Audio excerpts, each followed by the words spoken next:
despite the mention of John Gilligan in this story, and I suppose the headline-grabbing name that his still is, even though he is, he's certainly facing a long time in prison now, probably the end of his life in prison in Spain after his last hiccup with the law when he was caught with pink cocaine before Christmas. But nonetheless, some of the individuals involved in this feud would be underlings, would have kind of come up with him being this big name in organised crime. But there's a feud based out around the Roninstown, Clondalkin area, yeah? Roninstown, Clondalkin and into Lucan and maybe parts of Ballyfermot as well, Nicola. Right, so that's a fairly wide area. And it's a classic case of a young grouping. Now, one with alignments, I suppose, to John Gilligan, although he really has been either in jail or out of the country for all their lives because they're young. Yes. So most of the protagonists in this, Nicola, would in general be aged in their 20s.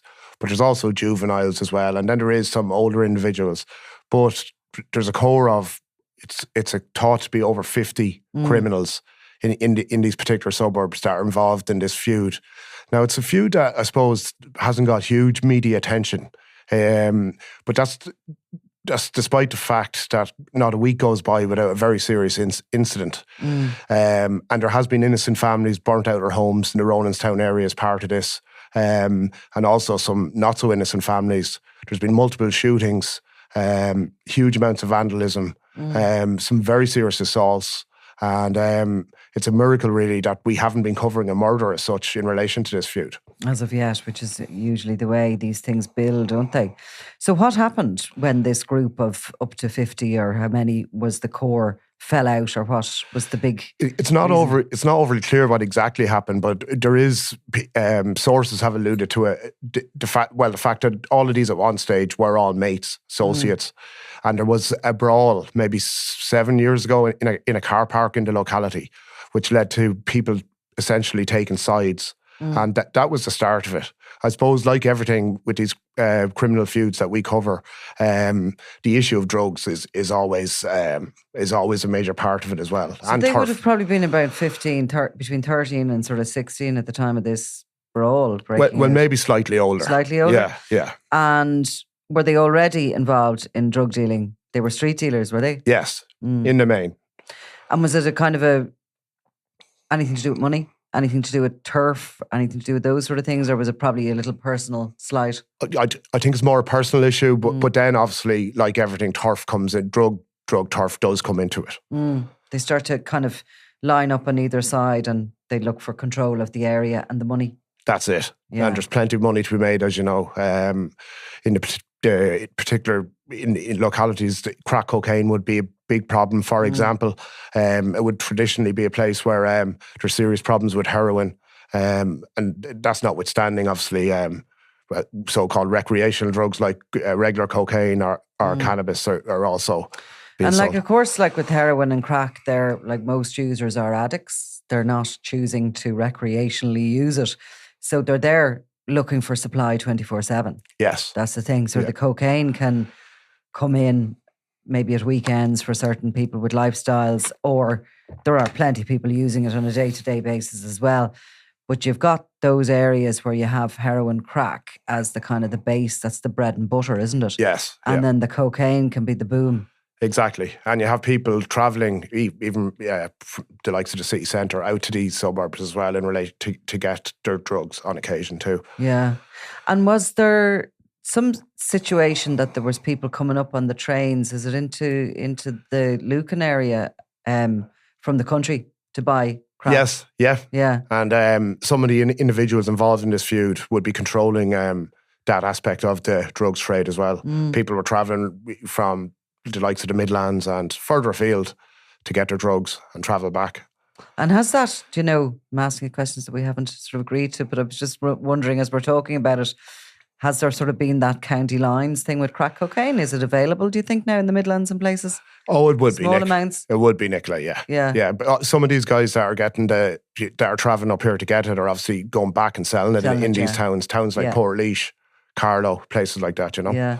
I remember being out there where along the canal, and there was a couple of these sort of abandoned houses that were being used as crack dens. Yes. They're pretty filthy. Have you been in any of them? No, thank God. Oh my God, they are like. I think I know where you're talking about, though. Yeah, it shows you, like, if you go and stand in them, you sort of get the difference. It's so stark between addicted users and recreational users, like, to go into these places at all.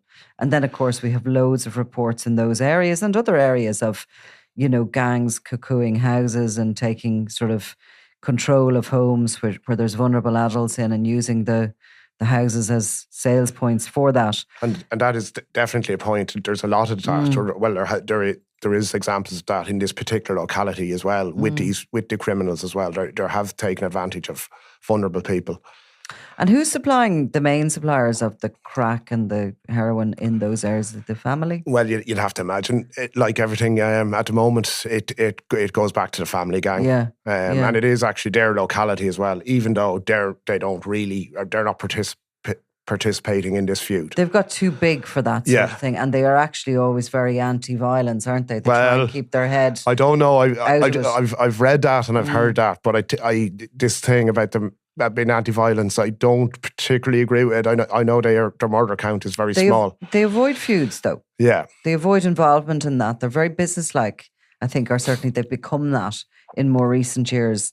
And as we've seen in recent times with the Ghost Network and the investigation into that, they have quite a sophisticated money laundering wing, which others wouldn't. These younger criminals that are involved in these feuds, who are probably buying the wholesale supplies from the family, are they sophisticated or are they street dealers? It's more the latter. I don't think you can call them sophisticated at all, really. Their actions show they're quite reckless, and some of them are very dangerous as well. And there's been some particularly nasty incidents in relation to this feud as well. So, yeah, I wouldn't. Sophisticated is one thing that you would not describe them as. So we saw the feud in Draada, and you had kind of these young guys going at one another, and very young teenagers being paid to carry out arson attacks and all the rest of it, but they were being directed by these overlords. Is there a sense of that in this area? Not overly, not in this one. No. And have bosses on either side emerged? Well, there is, there, like everything else, there is more senior players within the different gangs, and as we see with other feuds, there's also sub feuds and all that kind of stuff. But in terms of a big boss, not really. But I suppose why we're talking today is that one of the most significant players within the feud, a 24-year-old Dylan Gilligan, he from Clondalkin, and a nephew of John Gilligan, who we mentioned at the start. He was jailed, and it's considered very significant because he would have been a very active player within the feud. He was sent to prison for 5 years last week after he was convicted following a trial in relation to firearms offences. And what was that? What he pleaded? He pleaded not guilty. Right. So there was a trial. There was a trial, yeah. Yeah, and it was quite a lengthy trial. And within it, Nicola, I suppose you could see there was some of the levels of hatred that happened. So essentially, Gardaí, the firearm was never recovered, but Gardaí believed that Mr. Gilligan shot another rival criminal called Scott Purdue, who's also an interesting character. This was the third time that Mr. Purdue was shot. So in my estimation, there's only like maybe Martin Foley, the Viper, that have survived so many shooting attempts. But on this particular night in December 2019, basically the jury found him guilty of the firearms offence. Dylan Gilligan still completely denies it. It was stated in court that while he respects the verdict of the jury in the case, he doesn't accept it. But within the trial, there was an incident where there was a witness who's a very major player within the feud, a guy called Jamie Gagan. He's serving a significant jail sentence in relation to, for want of a better word, a torture incident where a guy was abducted. But he was compelled to go to court as a witness, and he refused to give evidence in court. But 6 prison officers had to stand between him and Gilligan, as well as a number of burly Gardaí as well. And Gilligan, as he was only in the court a minute or two, but as he was being led back out after refusing to give evidence, he turned around to Gilligan and said in front of everybody, including the guards, that he would snap his neck. So again, it shows the level of hatred is there. And despite him being on the other side to Gilligan, he wasn't prepared to give evidence for the state. And the same applies to the shooting victim, Scott Purdue. Yeah. He wasn't compelled to go to court because he's a victim, but he refused to have anything to do with the Garda investigation. But this incident happened in 2019. Why is it taking so long to get to court? Well, I suppose there's a backlog now. COVID, the very fact that Gilligan pleaded not guilty means jury trials now. It's not uncommon if you're in the courts to hear nowadays 2028 for a date for a trial. COVID kind of it really messed up the system, if you like. Yeah. So that would be one reason. Havoc on the legal system. But if you do the sums there, you're talking 6 years ago, and this feud broke out 7 years ago, shall we say, give or take. So this was the early days of this feud that this incident occurred. And unfortunately, the legal system has taken so long to catch up that clearly those tensions have deepened and got a lot worse in that time. Yes. In the meantime, in fairness to Dylan Gilligan, he only amassed 6 previous convictions, mostly of a minor nature. But there was huge concern. He was remanded in custody after the jury found him guilty. But there was kind of huge concern surrounding him for a year or two, but both for his own safety and for the safety of others. He would be considered very volatile and very reckless. And Purdue is 27 years of age now, so he was obviously 21 at that point. And at that point, had he survived two other shooting incidents? He survived 2 other shooting incidents. Right. And he also, I think he was 16 or something, and there was an incident where someone chopped off 2 of his fingers. So he has had a rough time of it. Yeah, yes, he's currently in prison himself. Shoulder to shoulder with violence for a long time. It's one of the feuds that you're saying that we're not really speaking about them or writing about them. Of course, everybody tends to jump on something when there is a murder, don't they? Yes. I recall the rumblings of the Draada feud, and you were all over that. And then, of course, the murders start, and it's a national story. It used to be hard to get those stories in the paper at one stage, Nicola, in the Herald, you know. Ken is another Draada feud story. Really? I roll. But like that thing about them is that if you look back and if you learn the lessons from Limerick, it's those small things that build up, isn't it? Oh, yes. And that are the pure signs. They're quite classic, all these. It seems to be, if you could write the script, it's one group of school friends who in their teenage years fall out, divide, 2 sort of alpha males sort of step forward as the ultimate rivals, and everybody lines up behind them. And what results is a lot of name calling, stone throwing, arson attacks, property attacks, this kind of thing. And then they might go for one another's girlfriends and start roaring and shouting at them, or worse. And then things get more serious and the first shots are fired, and all of a sudden you're in a position where you can enter into a full-blown feud, many of which don't end until 16 or 18 lives are lost. Yes. And for the last couple of years, there's basically been unlimited overtime offered to detective units in these particular areas. And that's very important. There has been a major policing operation. And maybe, in fairness, I'm talking about armed checkpoints and all that kind of stuff, that has probably resulted in the fact that we haven't been talking about a murder or murders. Yeah. But it hasn't stopped the violence. So they're learning, in other words, how to police these or how to try and contain them. And the armed checkpoints would be for search operations to try and using intelligence to try and find weapons. Yeah. Money, relieve these groupings of money, which kind of disempowers them. And also what else do they do? How do they police this? I mean, how do you sort of avoid it all exploding when you're dealing with such volatile characters who are so young, who do not want to listen, who have absolutely no regard for the law or the police, that they're actually going to threaten one another in courtrooms in front of everybody? How do you deal with it? Well, I think what they have been doing is it's almost saturation level policing. Like I say, overtime has not been an issue for a long, long time out there. And that wouldn't be the case in every Garda division, as you know yourself. But it just has not been an issue. So Garda management obviously have realised that this is a serious situation. So that's the way they have been doing it. Obviously, as well, like everything, good police work involves intelligence as well, you know. And look, it's some of these guys that are involved in this feud, intelligence, as in smartness, wouldn't be their forte. Do you know? We're not talking about sophisticated criminals like the aforementioned family gang and so on, you know. So they're sort of volatile. They're reactive, and when you're like that, you're not pre-planning, so you can get caught in situations. And the likes of Dylan Gilligan being jailed for 5 years is one element of it, because you're taking somebody volatile off the streets, you're locking them up for a few years, you're hoping a calm will prevail, really, aren't you? Yeah.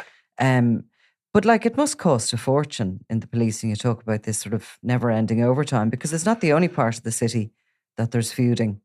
Fingless. Yes.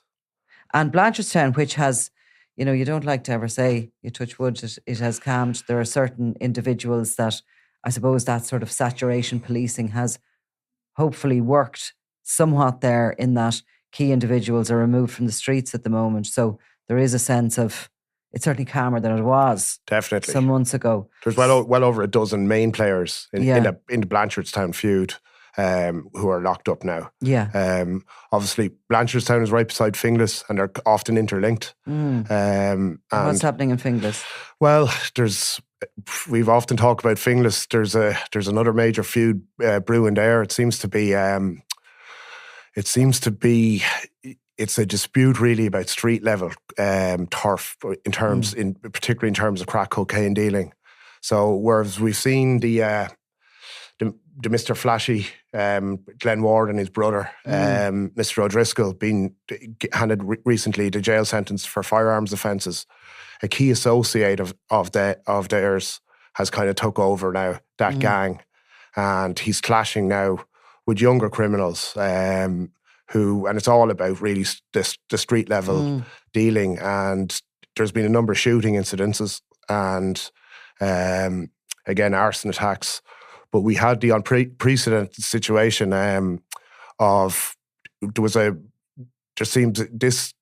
guy I described as kind of being the associate of who we used to call Mr. Flashy, and who's kind of taken over that gang.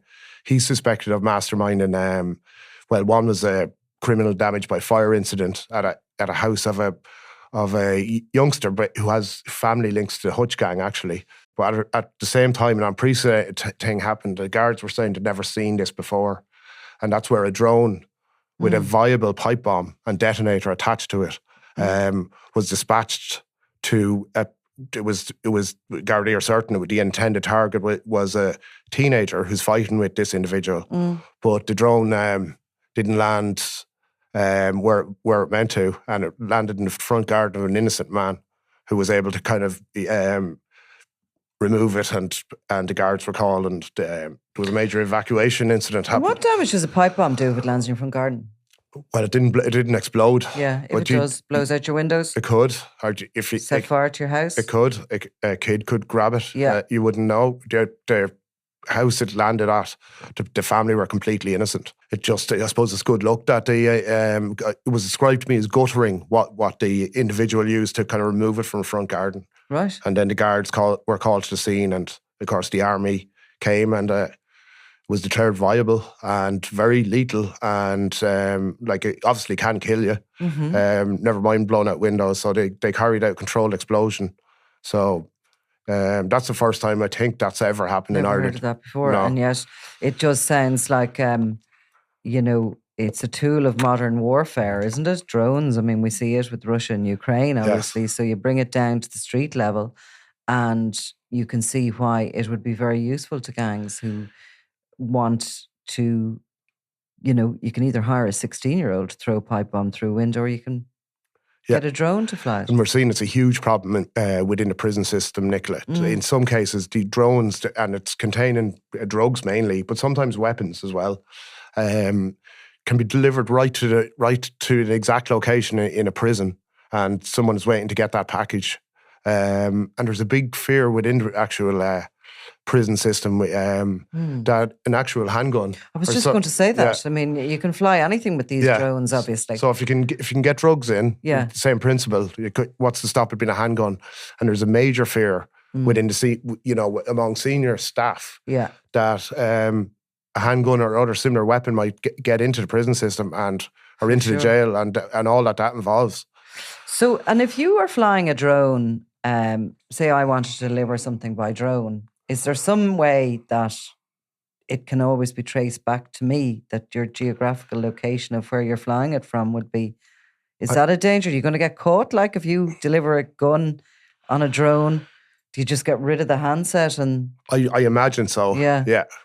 You don't see, now there has been arrests, but the volume of stuff that's been flown into prisons from drones, most people that are doing it are getting away with it. So I don't know the technicalities of it, to be honest with you, but most people are getting away with it.